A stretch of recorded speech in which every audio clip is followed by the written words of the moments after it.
Well, here we are with Good morning, Anthony the from one and only, Pittsburgh, Pennsylvania. the legend that is Richard Busch. You're in Pittsburgh, Pittsburgh, Pennsylvania. Pennsylvania, home of the Pittsburgh Steelers. Yeah, yeah, that's about as much as I know about Pittsburgh. But I did have a quick look on the map just to place it. So kind of northwest of New York, because if you were heading up towards Michigan State, you're almost in Canada. If you've ever put ketchup on your French fries or chips, I think you call them, right? Chips, yes. Chips. I love chips. Um, if you put ketchup on it, it may have come from Heinz, and Yes, Heinz is certainly. Pittsburgh. H.J. Heinz. Oh, wow. And what is this 57 varieties? What is that all Wow, about? what a great question. Would you believe he made it up? Ah, He searched for a number that sounded good.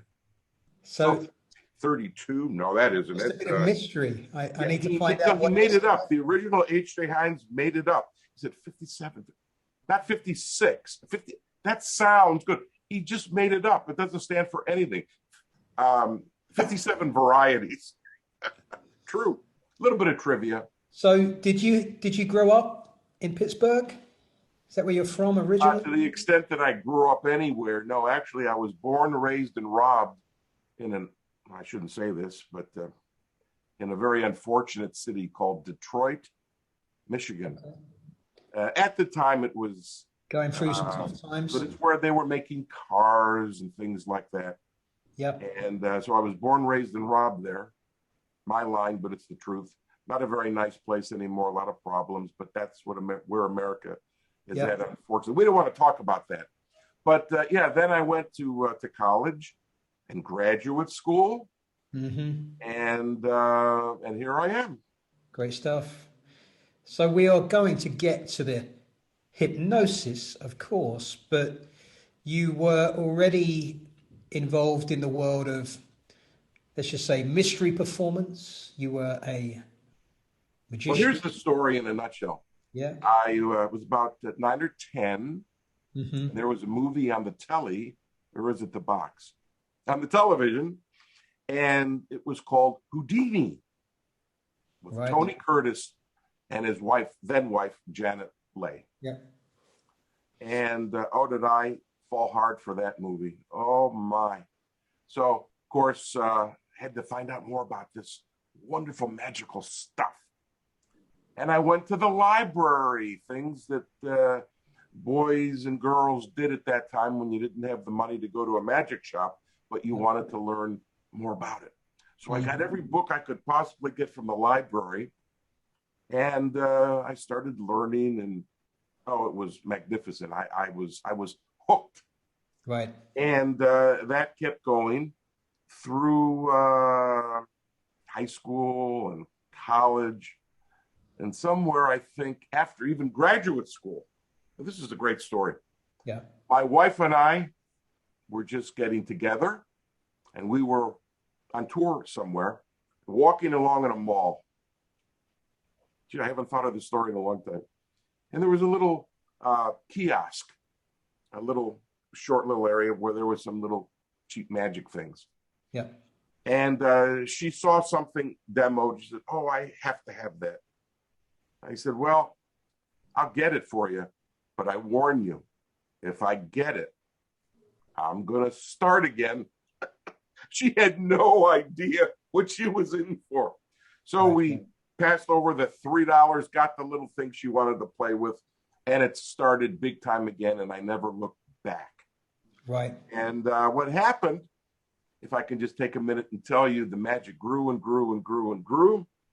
And then it developed into mentalism. First of all, it fits my persona. Sure. I've got that Eugene Berger kind of look. Uh, of course, there's only one Eugene Berger. I mean, he just passed There away is, a but couple of years. There's only one. there is There's indeed. only one. And I would pay money to hear Eugene Berger read from the phone book Yeah, he had an with incredible that voice. voice of his. But anyway, I digress. I was doing mentalism, and then it was going to grow into something called Hypnosis. I didn't know too much about it. So I bought a book by Ormond McGill. I bet a lot of our viewers, of course, yeah, know about that book. And I devoured it. And I saw things like animal magnetism. And I'm thinking, what the is that? So it turns out it's baloney, but I wanted to learn more. But my wife had a student. She was a nice girl, young girl, about 17, 18. And I said, Chris, that was her name, come in here for a minute. Her lesson was over. I'd like to try something with you. Yeah. And I had a candle, or as we would say, an object of fixation. I said, Chris, just look at the candle and listen to the sound of my voice. And in 20 seconds, she had eye closure. I didn't have to ask for anything. And she just felt magnificent. She goes home, she calls me up, she says, Richard, what did you do? What did I do? What did I do? What do you mean? I was very congested and I had a headache. And now I feel fantastic. I'm not congested. I feel wonderful. This over a 2-minute thing with hypnosis. She was my first. So did you? How many men could say that? She was my first. Did you manage to hold it together in that moment? Pardon I remember when I first did an induction and it worked. I kind of hadn't planned for success. I didn't really know what to say next as they sat there. But did you just give us some positive suggestions? And I didn't even do that. It was a pregnant induction. When I'm there, this is a great wisdom I'll share. When I'm there, it supersedes anything that you could plan for because I'm there. And when I'm there, I bring with it my wisdom and my judgment. I'm here. I'll know. I think Milton Erickson called it trusting the unconscious. Now, I didn't know it then, but I lived it. And I always live it. Never leave home without trusting your unconscious. So anyway, Chris did well, and I wanted to learn more. So I had a lot of friends who might have known about this stuff in the psychological community. So I contacted some of them and got put in touch with a clinical psychologist who also was at the local mental institution, not as a patient, but he saw clients and patients there. And I made him a bargain he couldn't refuse. I said, I'll teach you magic. I hear you like magic. He said, I sure do. And you'll teach me hypnosis. These are quotes, by the way. I don't like the word hypnosis. Okay. But we're stuck with it. I was going to call it ketchup, but right. So if I may rewind just a bit. Yes. So there was this move from magic to mentalism. Is that because you'd seen anyone in particular perform, or was it just, mature magic back then? I would say both. Briefly, magic is how did he do it? Mentalism, or the psychic entertainment, is did he do it? Yeah. So magic can be seen as a puzzle. How did he do it? Yeah. But mentalism is, wow. Yeah. Did he? Is that real? Maybe it is. Maybe it isn't. So it's a completely different thing. Are they related? Sure. But is it the same thing? I would argue no. Okay. And it seemed that, some of the legends of the 40s, 50s, 60s in the world of mentalism did use hypnosis often in the second half of their act.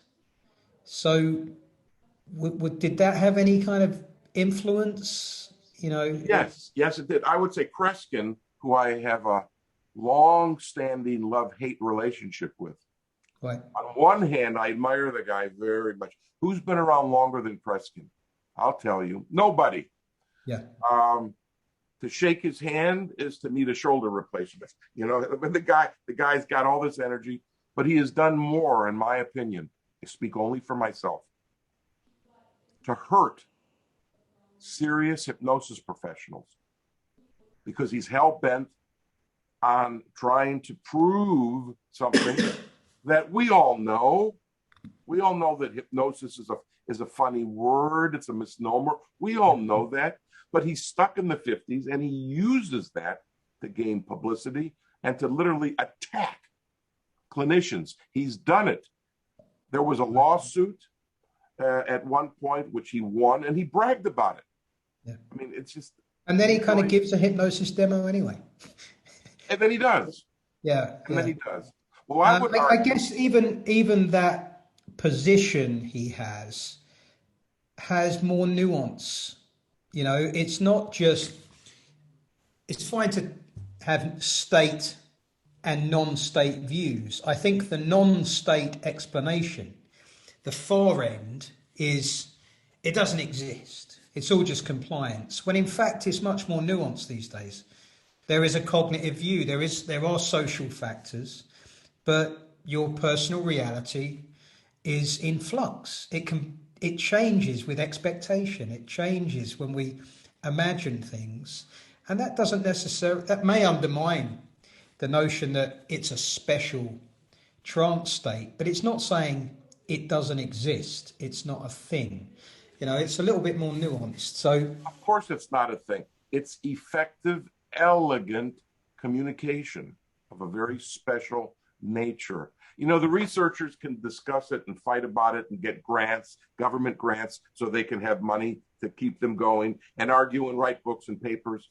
And then others can just use it as a modality, as a type of communication. I'll let the others argue about it. In the meantime, I've always had work to do. And that's very much where my dad's at. It's like, while you guys have been trying to figure it out, I've seen tens of thousands. May I share one thing with you? I think our viewers and listeners will enjoy this. Mm-hmm. It's from my book, The Busch Factor. Hypnosis is just an adjective. It's not a thing. I'd like a quarter pound of corned beef, please. No, you can't buy it in the store. Like a quarter pound of hypnosis? No. Yeah. Hypnosis is an adjective. It's a type of something. What is the noun? You ready? A relationship. I invented this idea and I brought it to mentalism. A hypnotic relationship. You're all hearing it for the first time, unless you have my book. Yeah. A hypnotic relationship covers it. A very special type of relationship. That's the noun. Relationships are real, but the hypnotic relationship, and I would argue that anytime we say anything or even not say anything, Charlie Chaplin had a hypnotic relationship in his silent movies. You mean to tell me just looking at the man, that was hypnotic? It's still communication. Yes.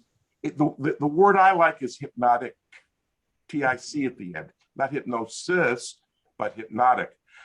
There's great power and elegance and grandeur. Wonderful. In hypnotic relationships. So think of Chaplin. If you walk in with a white, not you, but your doctor walks in the hospital, God forbid you're there, with a white coat and a stethoscope around his neck, is he in a hypnotic relationship with you? Absolutely. When you're by yourself and you're bored, you have a hypnotic relationship with boredom. Mm-hmm. The greatest hypnotic relationship in the world is I love you. The worst hypnotic relationship in the world is I hate you. I want to destroy you. So they're everywhere. When aren't we, I would argue, when aren't we in a hypnotic relationship, either with ourselves, someone else, or something else? Yeah. I would argue we're always from one to the other. We swim in a sea of hypnotic relationships. Okay. Didn't know Beautiful. I was going to I get so deep so appreciate early you in sharing the that. morning. I'm a big fan of the Busch Factor, as you know. So your teacher, I read somewhere that your teacher was a student of Erickson, or at least did some classes with him. Is Yeah. that the gentleman that you approached and did the magic for hypno At the time, yes. skill Yeah, swap? So Dr. King, yes. so when Dr. King introduced you to it, was he presenting Erickson's kind of conscious, unconscious model of the mind? Is that how he kind of shared it with you? I think so. But we Right. were really interested in the hands-on utilization Yep. for helping people. He Yep. got me into Western psych. I was playing the part of Dr. Busch. And I would also go to the university when he would see clients or patients. Right. And I'd sit in Right. and I'd watch and I'd learn. And only that way can you see not what a person says and why, but the how, Yeah. the inflection, and the when. I use pregnant pauses. I Yeah. live with them. Yeah. Um, there's such power in anticipation, as you know. So you recognize the indirect communication style was as potent as the more what would have been at that point a more traditional direct kind of. Erickson certainly used both. It's a Absolutely. great myth about I that he agree. only did indirection. Yeah, That's yeah, not yeah, true. yeah, He used both, but he became famous. And I'd like to think that because of the therapeutic metaphor, yeah, the storytelling, where you really personalize yeah. things, oh, that's Yeah, the it's best. exquisite. That's the best. Yeah, But they're both important, of course. great. And did the uh, the Book of Elman cross your path at that I point? enjoyed Elman very much. Of course, that's a lot different. Yeah, But we must remember that Elman in the 50s and 60s was almost singularly responsible for taking hypnosis and bringing it to doctors. He gave a yeah, lot of lectures. His work is fantastic. And it's yet another pillar of what modern day hypnosis really is. yeah. Elman, Erickson, and others. But Sure. yes, Dave Elman. So you had your experience with your friend. She felt amazing and wondered what had happened. What was next? I guess were What you was very next is interested in? I wanted to learn more, and I'm kind of a, if you can't tell, an A+ star overachiever. If I do something, I'm going to do it well. Um, my wife and I both were in the Pittsburgh Symphony for many years, and to beat out 1,000 people or more for one seat, you got to know your stuff. You got to be the best. So whatever I like to do, if I'm interested, it's not bragging if it's the truth. It's my personality. I'm going to learn to do it and do it well and excel at it and maybe invent some things with it and push the envelope. Make it better than it was and do it with style and pizzazz. That's me. And that's what I do with everything. And was your major outlet at that point sort of therapeutic applications and experiments, or were you weaving this into your, love of performance and Good mystery? question. Of course, if I'm going to do anything, standing up in front of anybody doing entertainment, it's still a trance-inducing Yeah, moment. I'm in a hypnotic relationship. I didn't know what to call it when I first started doing it, but look, let's face it. If you're going to entertain with anything, I don't care if it's a card trick, yeah, a rope trick, or a mind reading effect.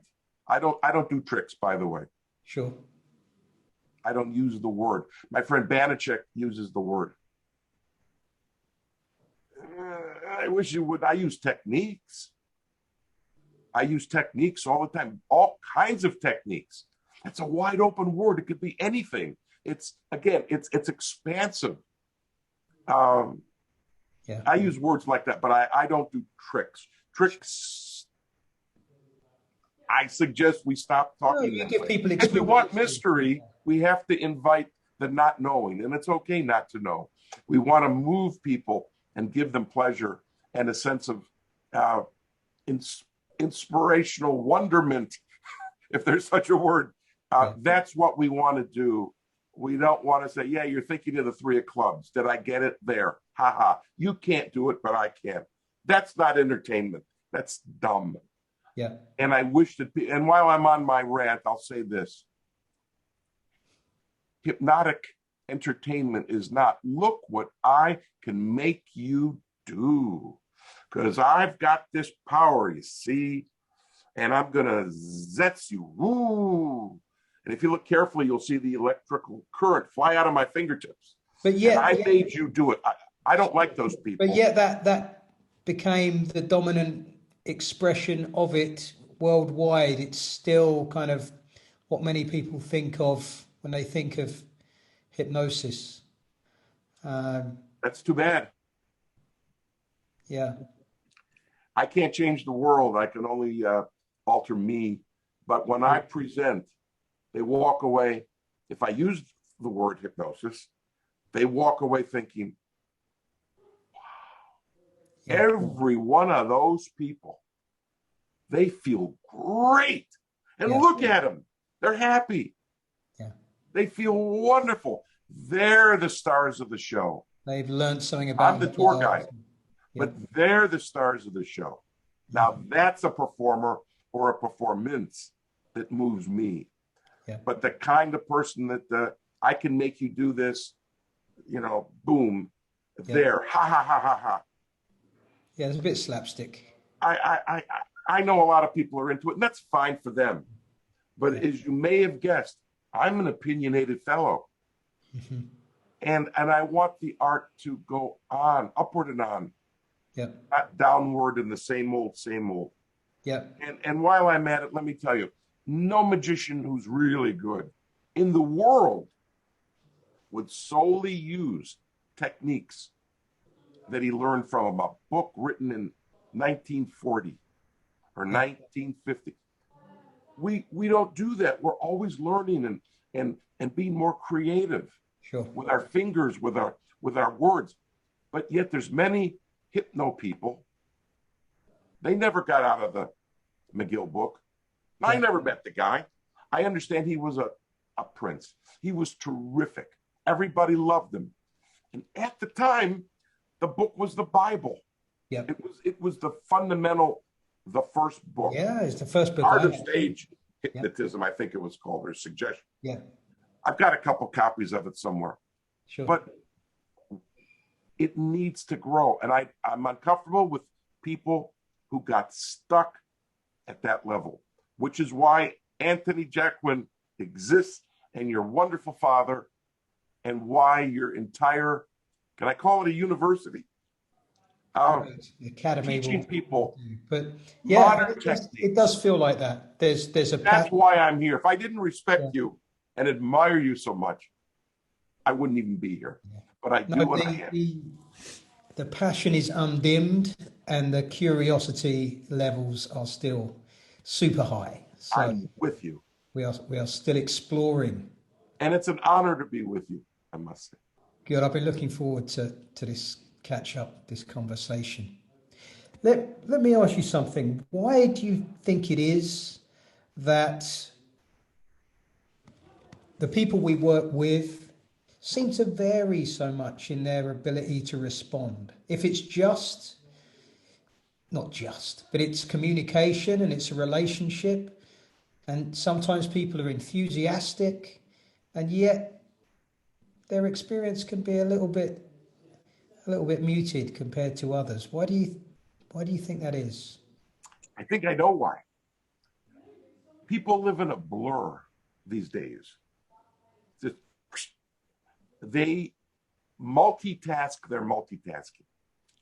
Right. First thing we need to do is give people a reason. Why are we going to do this? Hey, you want to see something really cool? That doesn't do it. Right. So why? One might say, would you like to have an incredible experience that you'll feel better? Right now, from 1 to 10, how do you feel? 8? Would you like to feel like a 10? Really? You would? Great. I just sold the person. He's going to feel better, could see something amazing, and have fun. Yeah. Now he's got a vested interest to pay attention, and we pay with our attention. We pay with our attention. Mm-hmm. Now he's involved. And then when you know your stuff and know how to do a marvelous, I hate these words, induction, yeah, you got him. But without that hook, it's just another blur. Sure. Never make entertainment a blur. So never make hypnosis a blur. Never. So technically, it's within everyone's grasp. If they could escape the blur and get hooked, and give it their attention, I guess. It strikes me that sometimes, especially with the kind of pacing and leading, we're really moving attention around. No one really knows that it's now kind of just being pushed wherever we wish. But what is the role of attention? What is it about that? It's the great doorway to focus. Right. And without that attention, I have a fast story. I always have a story. Many times they're not fast, but this one will be. I had a niece. I think she was like 4 years old. And my brother, who was an attorney, he passed away, unfortunately, a long time ago. He couldn't get her to sleep. She was a problem child. They were from out of town. And he said, I can't get her to go to sleep. Sleep. So he put her in a hotel room bed. I said, watch this. I'll be back in about a minute. So I went in there and I gave her the eyes. And I started talking. God only knows what I said. It's decades ago.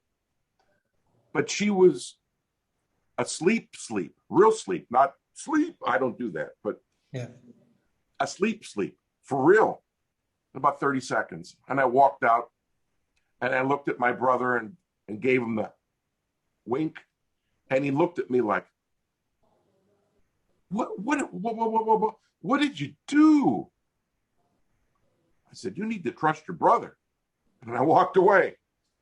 But now she didn't have any expectation about hypnosis. This was not a cultural thing. Yeah. I know how to connect with people. I'm there. And when I see a 4-year-old, I have a pretty good idea about what that mindset is and how excited she is to be in a hotel room and she doesn't want to go to sleep. I don't know what I said, but maybe, would you like to play a game of pretend? Not just close your eyes and whatever I said, I don't know. Yeah. But again, what the example here shows us that it's not so much imposing your will on someone else at all, maybe imposing your wisdom, but to pace and lead, excuse me, in their world, Erickson, in their way of thinking, and then it was all natural. It was familiar. It was safe. I took out the Freud resistance. I don't do resistance. We dance around resistance. We bypass it. You don't walk through the wall. We do what Houdini did. We go under the wall. That's what he did. He did. And that's how we do it. And that's what I did with her. And that's what I do with everybody. I'm old. I got the beard. I really am old. Folks, don't fight anybody. Dance around the resistance. Go that way. Go over it. Go around it. You're never going to go through it. Worst game in town. So what you want to do is use it, utilization, to come up with a well-paced way to achieve where you're leading them. Right. That's hypnosis. And Beautiful. that's the art and the science, and did I say art? A-R-T, of it. As you can see, it's me. I breathe it. I live it. Sure, I feel that. Let me ask you this. I think I know the answer, but why do you put induction in air quotes? Is it because it's kind of like a false start, that the before and the after are made of the same stuff? Why is induction in quotes? When they take one look at me, it's already begun.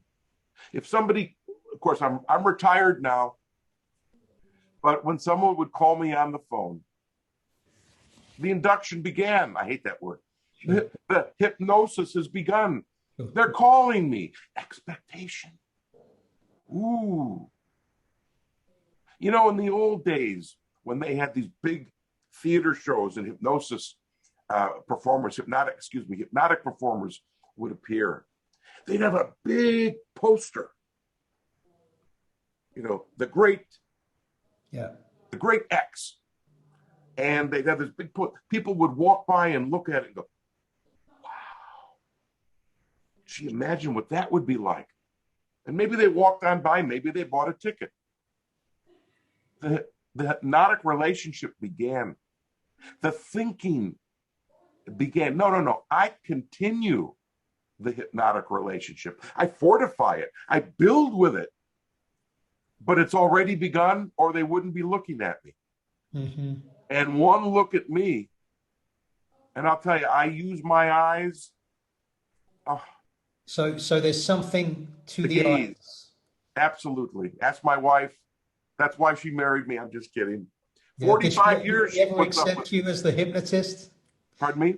Did she ever accept you as the hypnotist? Or was it just stop messing around with that stuff? No, I'm very lucky. My wife and I are, if I stub my toe, she feels it, and vice versa. We're like this. Right. We have only 2 fights. If you're married, listen up. Great wisdom. We have 2 fights. I say she doesn't spend enough money on herself. And I say that she works too hard. Let me help you. Those are our 2 fights. 45 years and still going. Wonderful. I'm a blessed guy. I'm very fortunate. Wonderful stuff. So if we may, yes. Obviously I'm aware what you've contributed to the world of mystery performance, but we're going to have to keep that behind a little curtain, I think, given our audience here. So I wonder if we could talk about some of the things that you've created in the world of change, therapy, well-being, having a better life, whatever you wish to call it. Because I noticed on your website there's several, pieces. I don't know too much about them, so I wonder if you could tell us about 1 or 2 of your favorite creations. Well, one of them is called the Mind Focuser. Excuse me. The Mind Focuser is a wee booklet. And I said to myself, is there something that I can create that anybody can read? No big words. You don't have to spend an hour and a half reading the booklet. And if you read from this paragraph to this, to this, to this, to this, and if you're just reading words, you're wasting your time. But if you let the words resonate in your mind, and you really do what it says, like a cookbook. Sure. If you just read the ingredients, you've got nothing. Yep. But if you apply the ingredients, you're going to have a marvelous loaf of bread or what have you. You have to really do it. And here's a great wisdom: let it do you. Hypnosis isn't so much, and learning so much a doing, but let it come to you and resonate in you and change you. Words do that, just like music. If you like Beethoven or Brahms or Tchaikovsky, and you just close your eyes and listen. We have a hypnotic relationship with Beethoven. Well, he's dead, Richard. Yes. But he wrote Eroica, didn't he? The Third Symphony. Or ba-ba-ba-bum, ba-ba-ba-bum, Beethoven 5. He's speaking to us. We can see and hear what he wants us to. Hypnotic relationship. See how it works? Mm-hmm. Beethoven appearing tonight because they played the piece. So what I've done is I wrote this booklet, and if they read it, they're going to feel better. The book is a state breaker. By that, I mean, I'm stuck. I'm here. We're distracted. I'd like to get here, but I'm stuck. I'm mad. I'm angry. I'm worried about this. It doesn't matter. When I hear the word stuck or I see it in a person, can I get them to hear it? They don't have to go up there.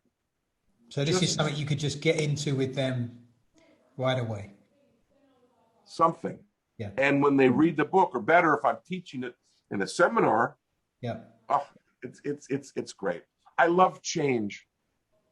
Okay. You know, Father Flanagan started Boys Town here in America a million years ago. He famously said, "There's no such thing as a bad boy." He did. I think there's no such thing as a person that when they're stuck, well, that's it. It's crazy glue. Yeah. You'll never get out of it. Right. I don't believe that. Right. I don't believe it, and I won't believe it. Yeah. The human condition, if you believe in God or Mother Nature or luck or whatever, is such that we always, no matter what, have the capacity to elevate the human response. When God forbid, a person's on their deathbed, there's time to elevate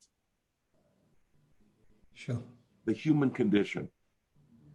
And I think that is vital, especially in our crazy world, that we never forget we're human beings.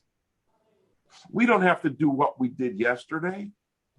We don't have to get what we got yesterday. And if there's somebody toxic in your life, or you're doing something toxic, what we want to do is elevate and let it go and do better. Forget the phone. And would that mean that you're an advocate of, getting this knowledge, the secret, that we can be elevated into more people's hands? It doesn't need to be held by a therapist. We can do this to ourselves. Is that fair? Sure. Are you an advocate for sharing this? Enlightenment is always at the ready. We only have to open our eyes, first of all, see it, and then apply it. I hope I don't use a bad word, but God plays hide and seek. It's not, here's what you need to know. Just do this. We're not meant to be handed it. We're meant to think, to wonder, to figure it out. And then it means something. Mm-hmm. In the Bible, they speak of, and I'm not a religious nut or anything, it's not like that, but I'll use the term bread of shame. If somebody gave you something, it was referred to as bread of shame. You don't appreciate it. You didn't earn it. But I believe, speaking for myself, you want to earn things. Get a good education. And then think that you want to do something and then get out and do it. I know some people today, they think, no, I should be handed this and that and the other. I'd much rather hand people the education to then earn it. Because then when you do it, you've done it and you'll feel it. And it's real and it's glorious because you've done it. You've become something. No matter where you are in the ladder of life, go to the next step. That's all you need to do today. What did Erickson say? What didn't he say? The magic word was next or now what? What's the next available thing to do? Yeah, the very next step. Yeah. The next step. And I think, obviously, I'm enamored with the man. Sure. My teacher's teacher was Erickson, but just brilliant fellow. Did more for hypnosis than probably anyone. Remember, when he was in college, hypnosis was verboten. Yeah. He hid it. It wasn't allowed. He was in the back room. Yeah. And the stories are endless, but he popularized it. Pretty good for a guy who couldn't walk. Oh yeah. Yeah, his healing of himself was quite something. His overcoming of the challenges is an incredible story. So have you told me the most amazing thing you've ever learned about hypnosis yet? You've told me a few amazing things. Have you told me the most amazing thing you've ever learned? I don't know the most, but there's some of them are in the running. My most amazing thing probably was and I'm not going to break it down today. It's too long. But yeah. I had played a concert. It was about 11 o'clock at night. I'm on my way home. This was a long time ago. About 1977-ish.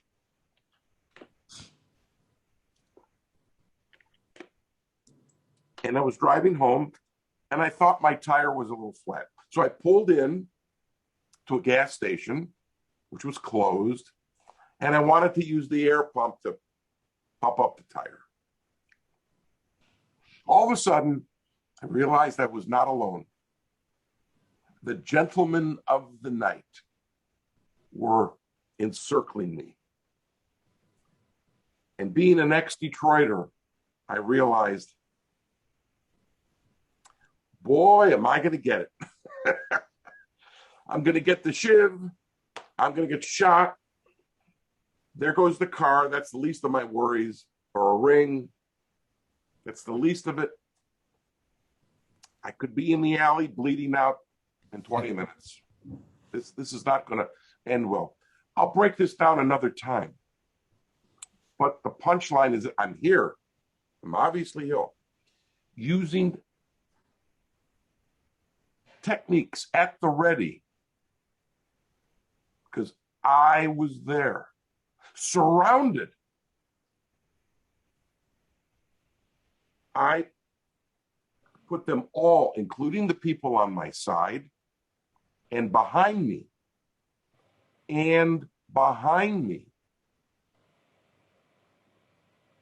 into a catalepsy. They all froze. I slowly backed out, got in that car, and boy, did I move my tuchus. But you did this with words. You started speaking. You caught their attention, and I'll break it down another time. Not here, not now. But still waiting for that. We'll have to do a part 2 on that one. Well, this is. But there was something to be learned. But the point is, I put people, total strangers, talk about a hypnotic relationship, in a catalepsy. They were like,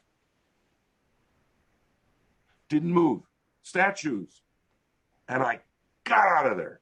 And I looked in the rearview mirror, and then I started shaking like, Busch, do you know what you just did? And it hit me.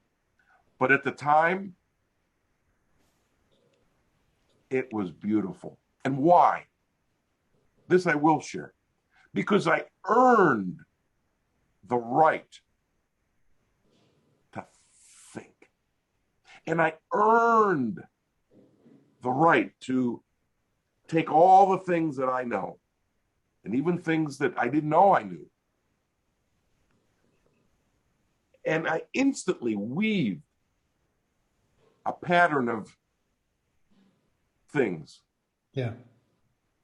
And it saved my life.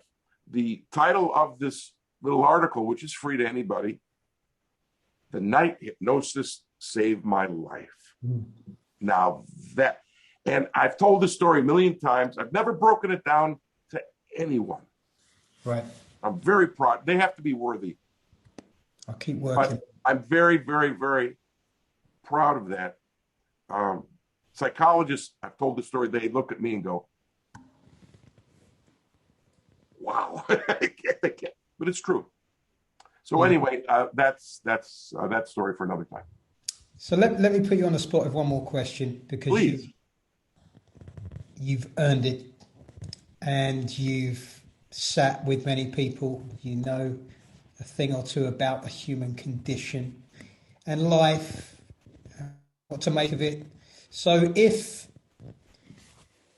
you had a gigantic billboard and it could have anything on it, metaphorically speaking or otherwise, if you could get a message out to millions or billions of young people or the world at large, what would it say?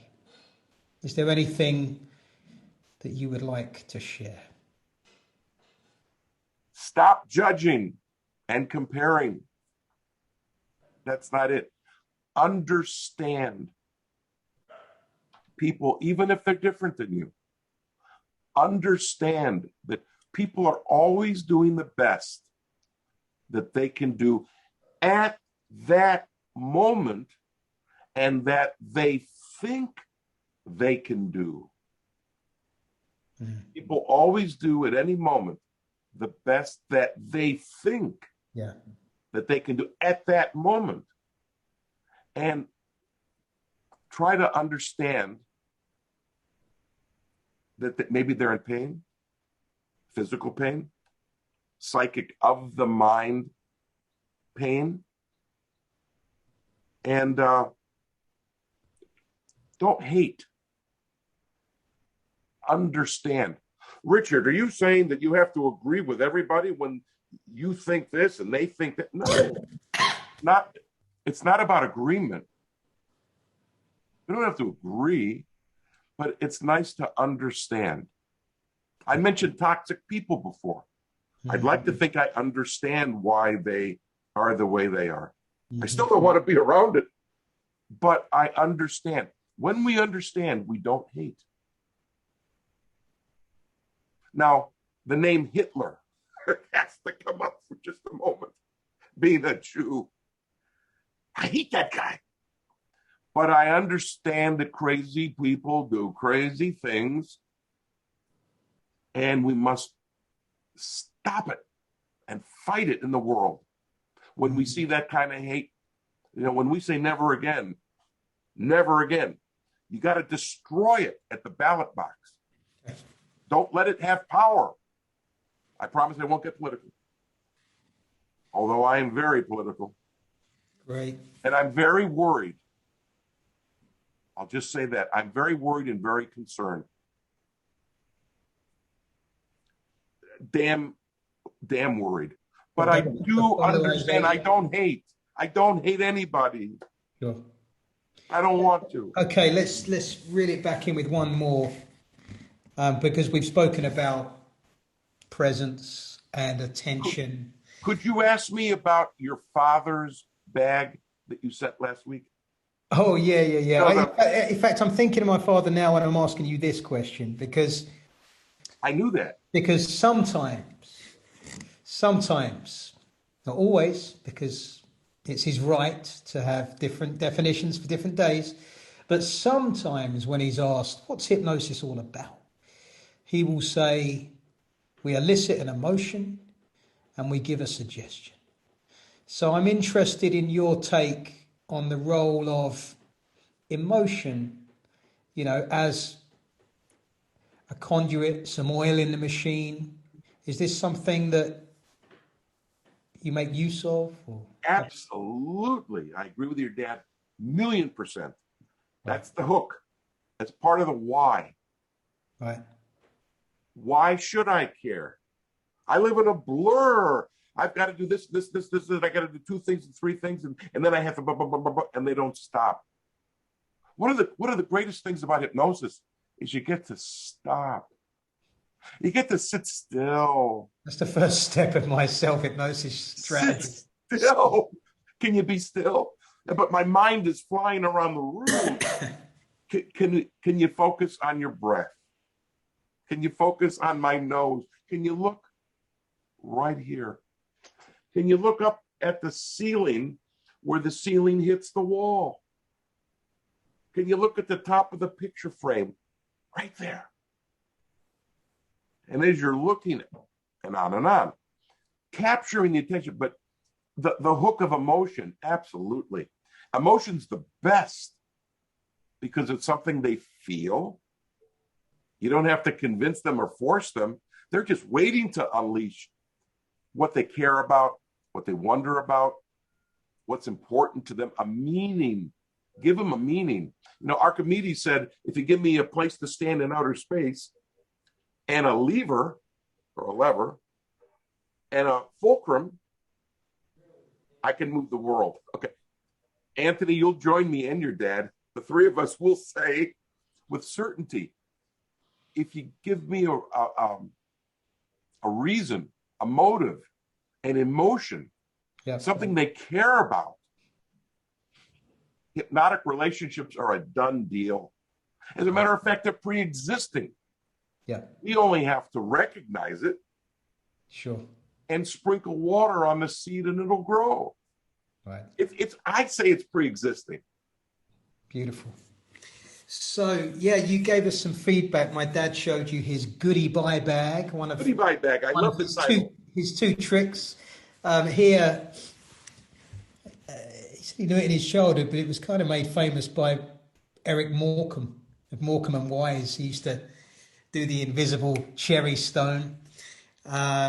So you obviously recognize that from somewhere. It's the kind of thing we can help. Bizarrely, we can create a moment of surprise and give a direct suggestion. It seems to go down very well with kids. Absolutely. I just want to talk about it for just a second because I've known that forever. It's all over the internet. I mentioned it to some friends and they all knew it. It's old. It's an old thing. Yeah. Right. But what are you going to do with it? So since we hypnotic people like objects of fixation, it's a bag. What's in the bag? Something to look at. Mentalism is innately boring if you don't have something to look at. Yeah. You know, I mean, what are you going to look at? Magicians all have boxes with dragons on it. They've got this box with a tiger, and you can see it. Now it's a lion. Now it's gone. You know, there's something to see. And when you were looking over here, something else was happening over here. But in mentalism, it's innately non-visual. Sure. And with hypnotics, we want to do something. So your dad uses the bag. Object of fixation, it makes noise. There's nothing in the bag. He's patching with the bag. He's playing with the bag. It's marvelous. Oh, by the way, when the snap, if you put your finger a little bit, your thumb a little over, you can sometimes get a louder snap. Right. Play with it. Play with different parts of the bag. Yeah. Maybe depending on the bag, the corner is better, or the long part is better, or the width is better. Play with it. But it's what I call permission to believe, or permission to wonder. We got to give people permission to be involved. Yeah, or even permission to put it down. Yes, but permission. It's okay for you to be interested in this. Yeah. We invite. Oh, Erickson. We elicit or evoke. Thank you, Uncle Milton. We evoke. They've got the capacity to pay attention and to wonder. They're waiting to, they're willing to, they're wanting to. But we have to invite them, give them permission to care, to wonder. And that's what the bag does. That's the brilliance of how your dad set it up with this old bit. But he made it special. He makes it special. I loved it. I didn't like it when he did it. I loved it. He's got 2 tricks. Well, if he presents like that, he only needs 2 tricks. And they're not tricks. They're techniques. Techniques for what? Involvement, change, permission to let go of that negative thing that they're throwing up, and wow. Yeah. Visual. Permission to really be a kid. Yeah. We don't want to be that kid, right? Permission to play along. Suck them in. Pull them in. Oh, I loved it. Yeah, and then a direct suggestion, you test your work. I loved it. I can't feel it. It's great. Very, very creative. So you mentioned the Mind Focuser, and it's a booklet. I know you're into your booklets. Yes. Rather than, giving this stuff out digitally, you're into your booklets. Can people buy your things? Do you have some booklets? Yes, just send me an email or go to my website. Go to your website. You, since I feel my arm being twisted, I don't know how you're doing it. It's very gentle. Look at this. Look how you're doing it. Maybe we can do, if there's interest, you'll have to let Anthony know. If there's interest, maybe we'll do a workshop just on the Mind Focuser. That's fine. Sounds good. And I'll read it. I'll go step by step. I'll give you a hint. If you can remember A, B, C, D, E, F, G, H, I, J. If you can remember that, Half the alphabet. it's so easy. And I will tell you, B stands for breathe. Beautiful. Well, look, I'm going to share what you've shared with me today with our audience out there. I'm going to put it into our group. And for those of you that are watching, go check out Richard's website if you've got an interest in learning some of his techniques. And maybe I can tease him out of retirement just for a few hours, and we can put together a little workshop or something. I would love that. I'd love to continue this conversation. But this evening, I have a brother-in-law's birthday. The government has allowed us to sit outside and have a group of 6. So I'm going to have to cut this a little short. But what would we do without the government? I'll stop. All right. Yeah. We're allowed out. We're allowed a beer outside with a group of. Really? How old is your brother-in-law? My brother-in-law is turning 50 today. The big 50. The big 50, but he is extremely young at heart. I've got kids of 20 and 18, so we go out and have a bit of fun. Mazel tov. Wonderful. Well, this has been a pleasure. And oh, I didn't hit record. Oh, I did. Before we go, simply because it made me laugh so hard last time, please share the "Am I Bothered" story. Oh God, my wife and I love Catherine. You have to understand that here in America, we'll see something on PBS that's literally 25 years after you guys have been doing it. Yeah. All right. So I remember there was a show called Rising Damp. I had no idea what Rising Damp was. Rising Damp. What is it? A vaporizer? What? I had no idea. It was funny. Leonard Rossiter was dead. I'm just finding out. That's a brilliant show. But anyway, Catherine Tate, this woman, she's so funny. I'm laughing, I'm crying, I'm on the floor. My wife and I are just can't believe it. We tell people, you got to watch Catherine Tate. Oh my God, is this funny? Well, anyway, she does all these characters and voices. So she says, and forgive me if I get it wrong, I'm above her. Am I bothered? I'm above her. Okay, so I had no idea what the hell she's saying. It took me about 3 hours to figure out that ta'oo meant tattoo. You know, I mean, you think I talk funny? Well, I had no idea. A tattoo, a tattoo. So I'm above her. I'm above her. And I asked, you know what it means? No, I'm talking to educated people. Dr. Schwartz, did you watch it? Yeah, it's funny. What's I'm above her? I have no idea. So anyway, I'm talking to my friend Peter Turner, great guy, and a fine mentalist. One of the best. Yeah. And Kim, his girlfriend, such a sweetheart. Oh, very sweet. By the magic of Skype, that's how I know them. So I said, can you tell me what it is? And she did. I had no idea because she has got the accent. I couldn't understand a word. I'm sorry, Kim, could you tell me again? I'm getting it, but it comes in waves, you know, it's a big ocean. I couldn't understand. So I'm what is it? It's bothered. BOTHE.